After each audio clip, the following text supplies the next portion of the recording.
Di sudut Jakarta yang ramai, ada satu tempat misterius berdiri kokoh, Hotel Panko. Di antara deretan gedung-gedung pencakar langit, hotel ini seperti oase bagi kisah-kisah kelam yang tak kunjung pudar. Kamar 308-nya, dikenal oleh para tamu dan penduduk lokal, memiliki reputasi angker yang sulit dilupakan. Bayangkan lorong-lorong redup, aroma kusam dari karpet yang sudah lama tak diganti, dan suara langkah kaki yang tak kunjung terlihat. Tak jarang, saat malam datang, bisikan lembut yang penuh nyeri seolah menari-nari di udara, lengkap dengan jeritan yang melintas nyaring, di tengah heningnya suasana malam. Apa yang sebenarnya terjadi di balik dinding-dinding tebal kamar ini? Setiap tamu yang bermalam mengaku pernah merasakan hawa dingin yang menusuk, seolah ada seseorang yang berdiri di dekatnya, menatapnya dengan tatapan kosong. Beberapa bahkan sempat bergumam dalam ketakutan, bertanya-tanya, apa yang telah aku lakukan untuk terdampar di sini? Suara samar itu terus bergaung, mengajak kita untuk menyelidiki lebih dalam lagi. Mari kita bersama-sama menggali misteri di balik jeritan malam yang tak terduga ini. Dibangun pada tahun 1990-an, Hotel Panko seharusnya menjadi tempat peristirahatan yang nyaman untuk para pelancong dan pebisnis yang ingin mengenal kota. Namun, seiring waktu, reputasinya berbalik arah.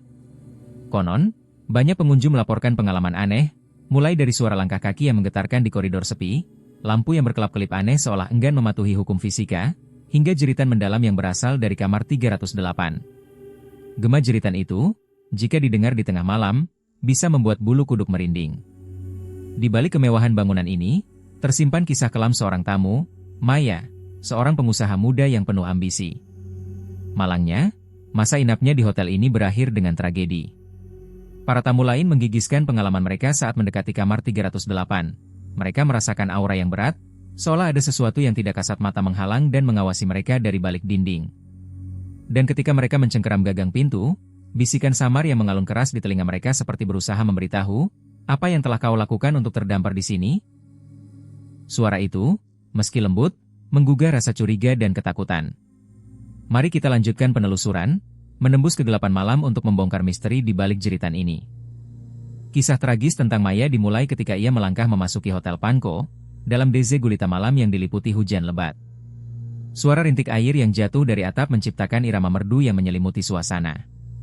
Aroma lembab dan kayu tua campur baur menambah kesan angker di hotel yang telah berpuluh tahun berdiri ini.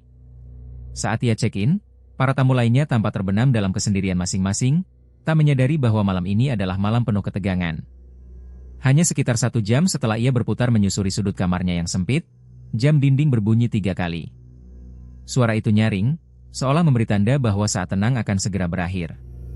Ketika teriakan pecah melalui keheningan, suara itu bukanlah teriakan biasa. Ia merobek malam, mengguncang hati siapapun yang mendengarnya.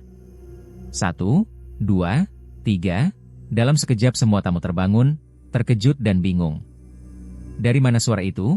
Tanya salah seorang tamu lain, berharap mendengar jawaban yang menenangkan. Tapi tak ada, hanya kesunyian.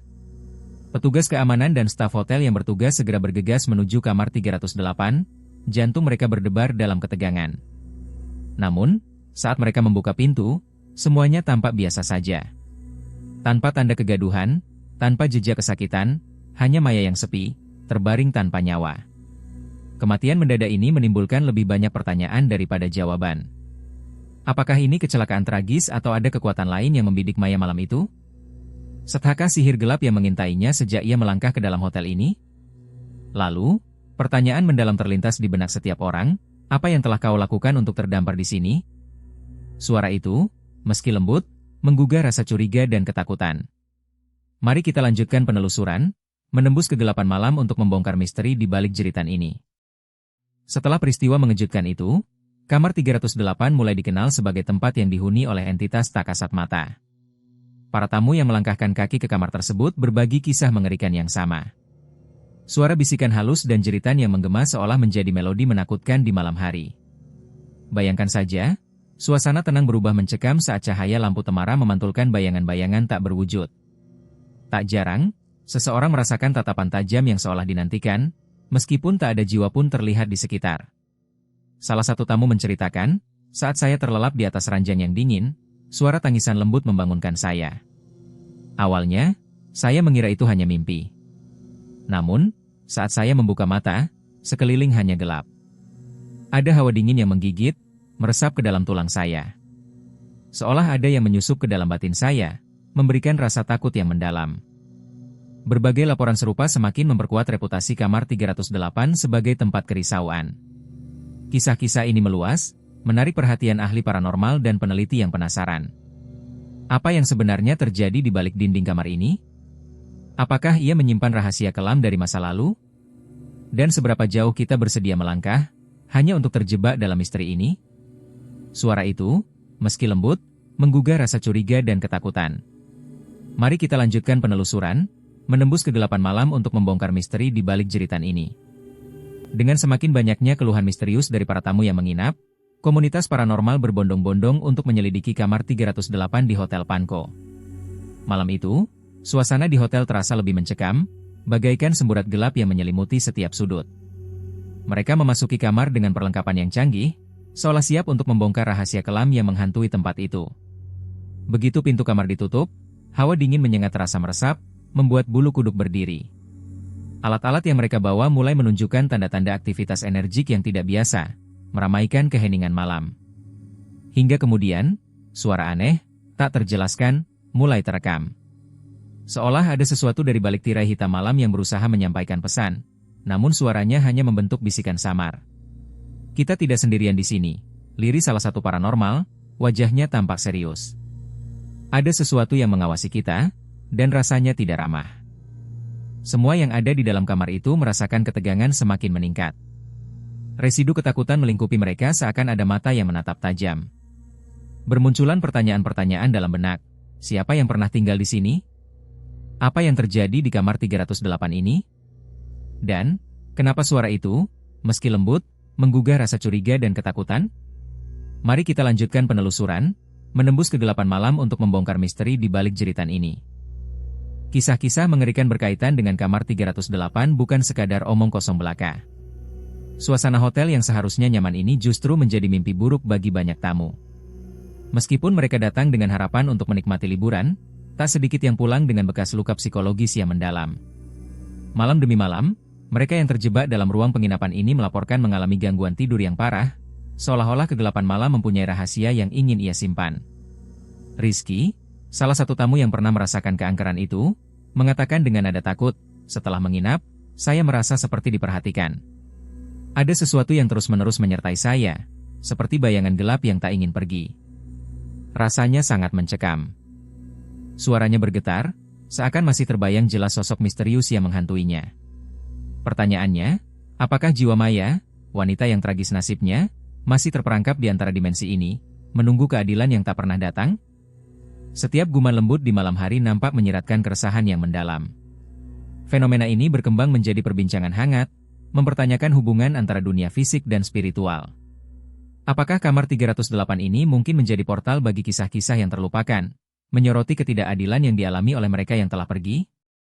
Apa sebenarnya yang terjadi di balik dinding-dindingnya, menyimpan berjuta kisah sedih? Mari kita lanjutkan penelusuran ini, menembus kegelapan, demi mengungkap rahasia jeritan yang tak terduga di malam sunyi ini. Banyak orang berambisi untuk merasakan pengalaman horor yang menggetarkan di kamar 308. Mereka mengabaikan setiap peringatan tentang kegelapan yang menyelimuti ruang ini, berani menghadapi ketidakpastian demi rasa penasaran yang menggoda. Dari waktu ke waktu, testimoni demi testimoni mencuat, menceritakan tentang kehadiran mencekam yang menghinggapi mereka. Di malam-malam panjang itu, rasa tegang serasa menjadi teman setia, 1 detik menjadi 1 jam kala suasana mencekam menguasai. Suara-suara halus, bisikan lembut seakan mengundang, seolah ingin bercerita, tetapi tak kunjung menemukan bentuk. Beberapa tamu yang meragukan, tiba-tiba diselimuti hal-hal tak terduga. Shopping bag mereka yang berdentang, terjatuh di lantai yang hampa. Pernahkah Anda merasa ada yang mengintip? Suara langkah kaki terdengar jelas, padahal mereka tahu tak ada siapa-siapa, hanya dinding-dinding kosong yang memekakan telinga. Bagaimana mungkin seorang tamu merasakan kehadiran yang tidak tampak? Apakah mungkin, jiwa Maya masih melangkah, mencari kedamaian dalam keramaian? Hotel Panko ini, bagaikan magnet bagi jiwa-jiwa yang hilang, menjadikan kesunyian seperti cermin dari kebisingan kenangan. Lalu, apakah Anda berani melangkah lebih jauh? Menggali lebih dalam, menembus kegelapan, untuk mencari tahu tentang jeritan yang tak terduga di malam sunyi ini? Setiap malam, Kamar 308 seolah menjadi panggung bagi cerita-cerita mistis yang terpendam. Tamu-tamu yang terjebak dalam suasana mencekam mulai mengungkap kisah mereka. Arif, salah satu tamu yang malang, pernah mengungkapkan, "Saya mendengar perempuan menangis di balik dinding. Awalnya, saya berusaha mengabaikannya, tetapi semakin lama suara itu semakin nyaring, seakan mendesak untuk didengar. Seolah ada makhluk tak terlihat yang selalu mengawasi, mengalir dalam keheningan, membuat setiap detik di dalam kamar terasa kaku dan menyesakan." Seakan sudah menjadi bagian dari cerita horor, banyak tamu merasa bahwa malam di kamar 308 tidak hanya sekadar istirahat, melainkan berkumpulnya semua ketakutan, berkelindan dengan dinding-dinding yang menyimpan banyak rahasia. Suara lantai kayu yang berderak di malam hari, seolah ada jejak langkah yang tak tampak, semakin menguatkan rasa dingin merayap di tulang belakang. Prasangka bahwa semua ini hanyalah hayalan muncul, tetapi bagi mereka yang merasakannya, kamar 308 adalah kehadiran nyata dari misteri yang memanggil. Di antara ketegangan, mereka menemukan semacam komunitas, berbagi cerita yang menempel di sanubari, meski pengetahuan tentang bahaya yang mungkin menyertai. Ada rasa kerinduan yang aneh dan tak terjelaskan, meskipun tahu betapa menyeramkannya pengalaman itu. Ketika malam kembali pekat, pertanyaan ini muncul dalam benak. Apakah tempat ini menyimpan lebih dari sekadar kenangan? Atau, hanya menyajikan kegelapan yang penuh jeritan yang tak terduga, tiba-tiba menghantui? Setiap jejak yang tersisa di kamar 308 seolah menyimpan cerita yang lebih dalam. Ketika kita merenungkan setiap pengalaman di hotel angker ini, ada pertanyaan mendasar yang perlahan muncul, apa sebenarnya yang bisa kita pelajari dari tragedi yang tak terucapkan ini? Dalam gelapnya malam, di tengah hening yang hampir mencekam, pikiranku melayang pada fenomena yang tampaknya tak terjelaskan ini. Mungkinkah hal-hal ini menunjukkan kita pada pemahaman baru mengenai kehidupan dan kematian? Sejumlah orang berdebat mengenai roh dan keberadaan jiwa. Sementara di luar pintu kamar 308, ada kerinduan yang mendalam untuk terhubung dengan yang telah pergi. Menginap di tempat ini, seolah kita secara sukarela memasuki sebuah labirin misteri, di mana setiap sudut menyimpan rahasianya sendiri. Ada keinginan manusiawi untuk menantang batasan yang ada. Namun, kita harus ingat, siapa sebenarnya Maya? Seorang hantu dengan kisah tak berkesudahan, terperangkap dalam tragedi hidupnya, masih mengharapkan kedamaian yang terampas. Ini mengingatkan kita bahwa saat kita menjelajahi kegelapan, yang kita cari bisa jadi adalah cahaya yang hilang. Apakah kita cukup siap untuk menghadapinya? Kisah kamar 308 di Hotel Panko adalah sebuah pelajaran tentang perjalanan jiwa yang tak selalu bisa kita pahami sepenuhnya. Di balik setiap jeritan dan bisikan halus yang bergema di malam hari, tersembunyi kisah tragis yang terpendam, menunggu saatnya untuk dinyatakan. Bayangkan, saat gelap menjelang, petugas hotel menemukan jejak langkah yang samar, dan suara tak berwujud mendayu-dayu seolah memanggil. Setiap sudut kamar itu bercerita, menggambarkan kenangan dan harapan yang teramat dalam. Mungkin kita, sebagai pengunjung, berharap untuk mendapatkan kedamaian saat kita beristirahat, namun di tempat ini, kedamaian seolah melarikan diri, mengaburkan batas antara realita dan misteri. Sekarang, setelah kita bersama mengurai benang-benang kisah ini, saya mengajak Anda, apakah Anda berani menginjakan kaki di kamar 308? Apakah suara itu, yang mungkin akan menghampiri Anda, adalah jeritan jiwa yang terkurung? Saya ingin mendengar pendapat dan ketakutan Anda. Silakan tinggalkan komentar di bawah. Jika Anda menyukai cerita yang mencekam ini, jangan lupa untuk menekan tombol subscribe, agar kita bisa menjelajahi lebih banyak misteri horor lainnya di tanah air kita. Sampai jumpa di cerita selanjutnya, dan selamat malam.